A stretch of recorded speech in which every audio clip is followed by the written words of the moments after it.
आज का संचालन कर रहे भाई मोहित जी, आज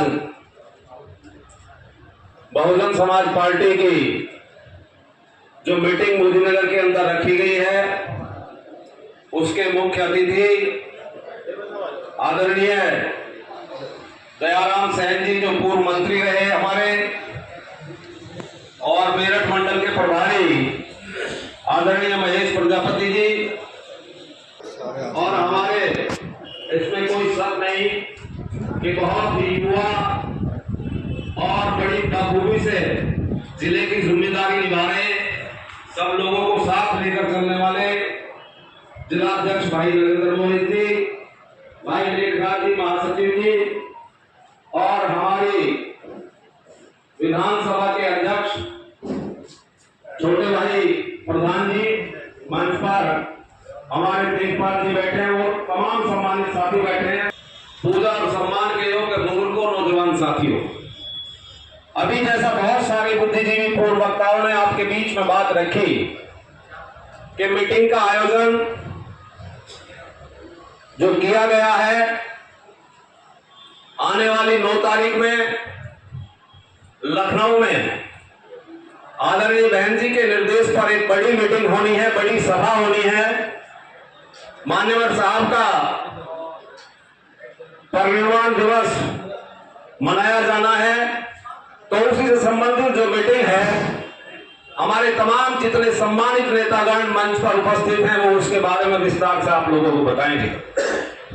लेकिन मुझ जैसे छोटे कार्यकर्ता को भी अगर 2 मिनट का समय मिला है तो मैं भी अपनी बात रखूंगा और रखनी भी चाहिए। आदरणीय बुजुर्गों, नौजवान साथियों, बहुजन समाज पार्टी पिछले बहुत वर्षों से पूरे देश में लगातार पिछड़ों की, दलितों की, मजदूरों की, मजबूरों की लड़ाई लड़ने का काम कर रही है।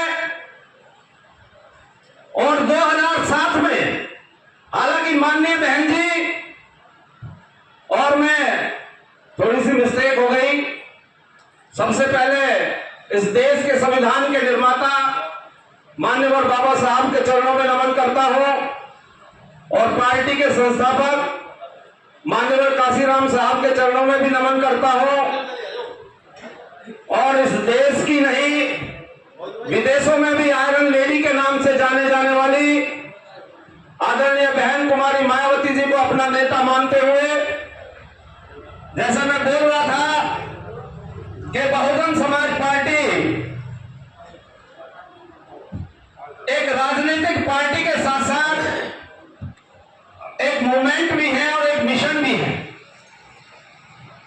बहन जी इस देश की 4 बार मुख्यमंत्री बनी, प्रदेश की 4 बार मुख्यमंत्री बनी, जो देश का सबसे बड़ा प्रदेश है, और बहन जी ने तमाम राजनीतिक पार्टियों को उत्तर प्रदेश में सरकार चलाकर यह बताने का काम किया कि अगर बहुजन समाज पार्टी की मुखिया आदरणीय बहन कुमारी मायावती इस प्रदेश की मुख्यमंत्री बनती है तो तमाम प्रदेश के दबे कुचलों को, दलितों को, पिछड़ों को, किसानों को, मजदूरों को न्याय मिलने का काम होता है। ये बहन जी ने बताने का काम किया।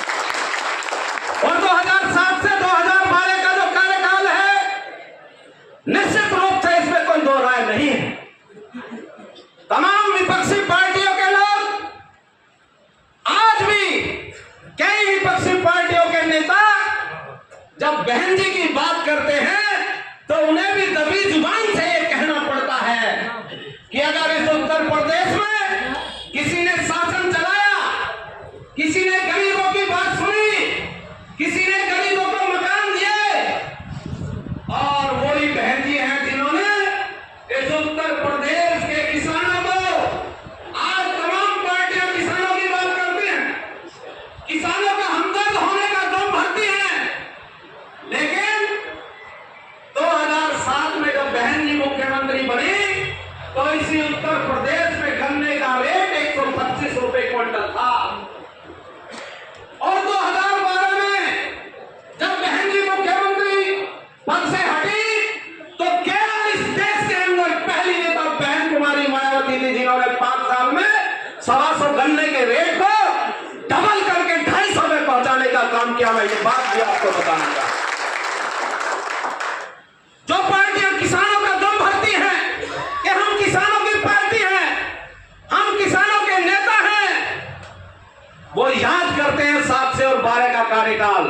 अगर बहन जी ने जिन गांवों में योजना पहुंचाई, बड़े बड़े गांव, आप बागपत में देखिए, बड़ौत में देखिए, छपरौली में जाकर देखिए, जो लोकदल का गढ़ कहा जाता है, उस क्षेत्र में भी जो बड़े बड़े गांव थे, बहन जी ने चूल्हे तक सीसी रोड पहुंचाने का काम किया।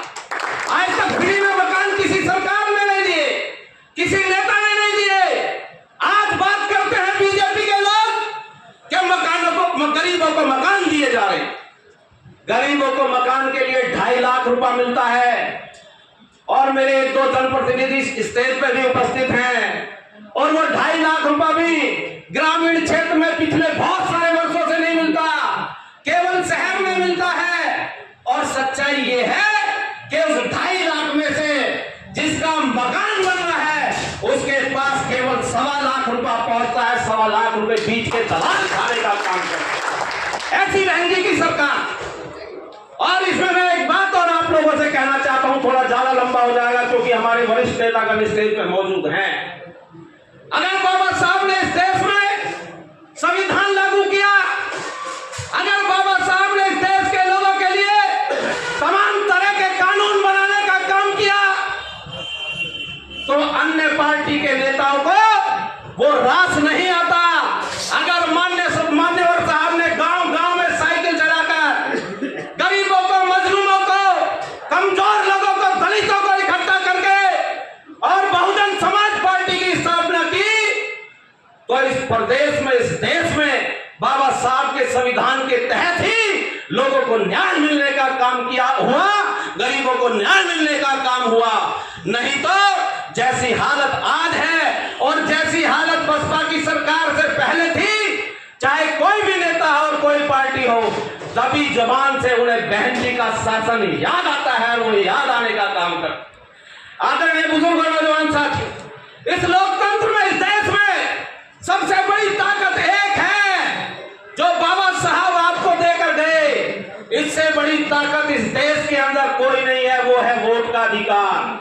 वो वोट का अधिकार सिर्फ बाबा साहब ने दिया, और आज उसी वोट के अधिकार की ताकत है कि जब चुनाव होता है, चाहे लोकसभा का चुनाव हो, चाहे विधानसभा का चुनाव हो, और आने वाला जिला पंचायत का चुनाव अभी अगले साल होना है, उस वोट की ताकत की देन है कि बड़े बड़े तुर्रम खां और बड़े बड़े नेता, धन्ना सेठ, पैसे वाले, ये बाबा साहब की देन है। और उस वोट की ताकत की देन है कि वो आपके चरणों में नतमस्तक होने का काम करते हैं जब चुनाव आता है।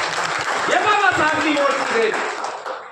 मैं आप लोगों से निवेदन करूंगा, मैं तमाम मंचासीन बड़े नेताओं से निवेदन करूंगा, बहुत बढ़िया बात होती है, मंच से भी होती है, नेताओं के द्वारा भी होती है, और हमें भी बहुत अच्छा लगता है जब बात होती है कि जब लोकसभा का चुनाव आता है, जब बात होती है कि बहन जी को देश का प्रधानमंत्री बनाएगी, होती है कि नहीं होती। और जब विधानसभा का चुनाव होता है, जब बात होती है कि हम बहन जी को प्रदेश का मुख्यमंत्री बनाएंगे, निश्चित रूप से हम भी चाहते हैं कि बहन जी का शासन हो। तमाम लोग चाहते हैं, कुछ लोग चाहे ओपन ना चाहते हो लेकिन अंदर से चाहते हैं। लेकिन बहन जी मुख्यमंत्री जब ही बनेंगी जब वोट पड़ेंगी हाथी के निशान पर, और वोट ज्यादा से ज्यादा पड़ेंगी। और वोट कब पड़ेंगी?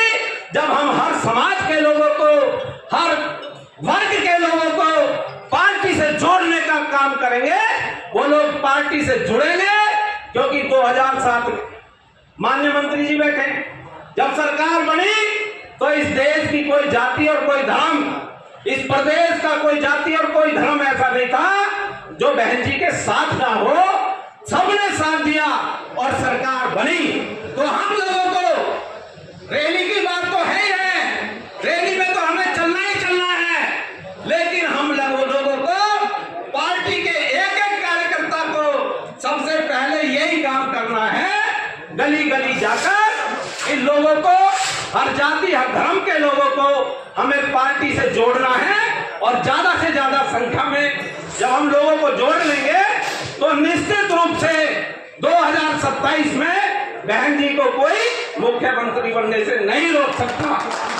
बहुत बहुत धन्यवाद आप सभी का। मैं बहुत ज्यादा ये आश्वासन दिलाता हूं कि आने वाली 9 तारीख में हम अथक प्रयास करेंगे और ज्यादा से ज्यादा प्रयास करेंगे कि हम मोदीनगर विधानसभा से ज्यादा लोगों को लेकर जाएं। धन्यवाद। जय भीम, जय भारत, खुदा हाफिज़।